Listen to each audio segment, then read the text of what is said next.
Senator Ivana Bacik. Thank you, Chair. Thank you for your presentations. I would be concerned that we didn't hear from any of you any condemnation of the brutal regime of President Bashar al-Assad in Syria.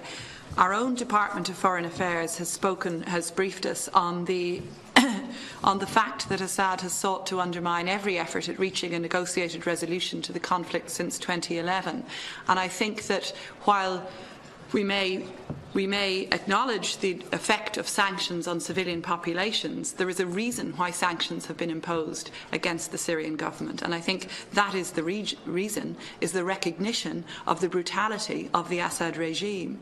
We will hear later from Robin Yassin Kassab about his experiences and his writing on Syria. But I think I would just like to put to you some of the issues I think that the Assad regime, together with its Russian government allies, has been engaged in. And we put these issues to the Russian ambassador when he was before this committee recently.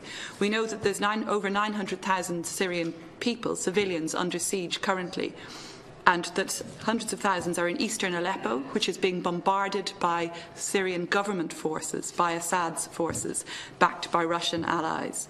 We know from Médecins Sans Frontières, the humanitarian charity, that they have 45 tons of medical supplies this week waiting to enter eastern Aleppo. They can't reach the desperate civilian population in eastern Aleppo, and I've spoken with people who have family in eastern Aleppo, and we have eyewitness accounts from Médecins Sans Frontières of the suffering of the population in eastern Aleppo. And we see it. We see and hear about the suffering and the civilian deaths and the deaths of children. We've seen attacks on hospitals. Physicians for Human Rights say that between March 2011 and May 2016, there was 373 attacks on health facilities in Syria. You doctors have spoken of this, but the vast majority of these attacks were carried out by Syrian government, the Assad regime and its allies. We know on 19th September of this year there was an aerial attack on a United Nations aid convoy, which is the subject of an international investigation, a humanitarian convoy targeted again by the regime and its allies.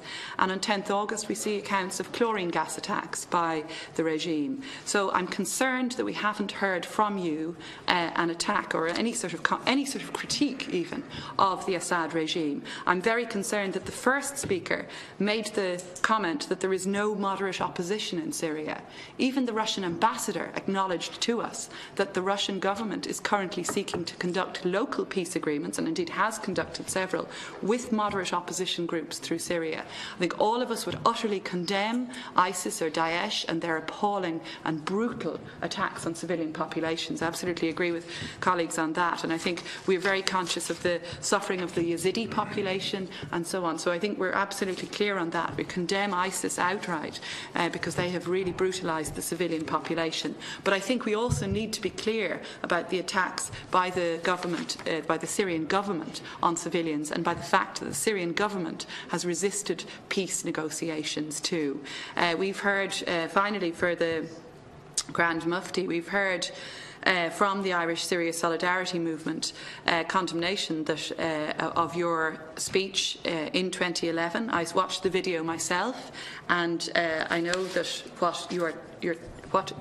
the video of your speech on Syrian television on 9th October 2011, that video says, "I say to Europe and the US, we will prepare martyrdom seekers relating to the bombing of Syria and Lebanon."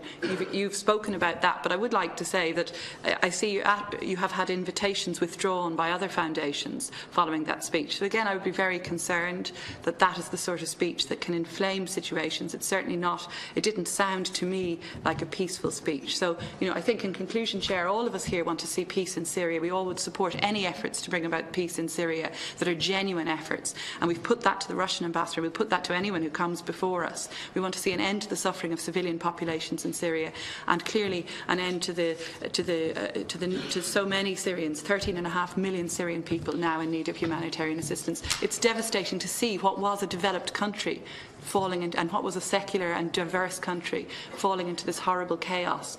But we do also need to acknowledge the responsibility and where that lies, and it does lie very clearly with the Syrian regime. Thanks very much, Senator Bacik.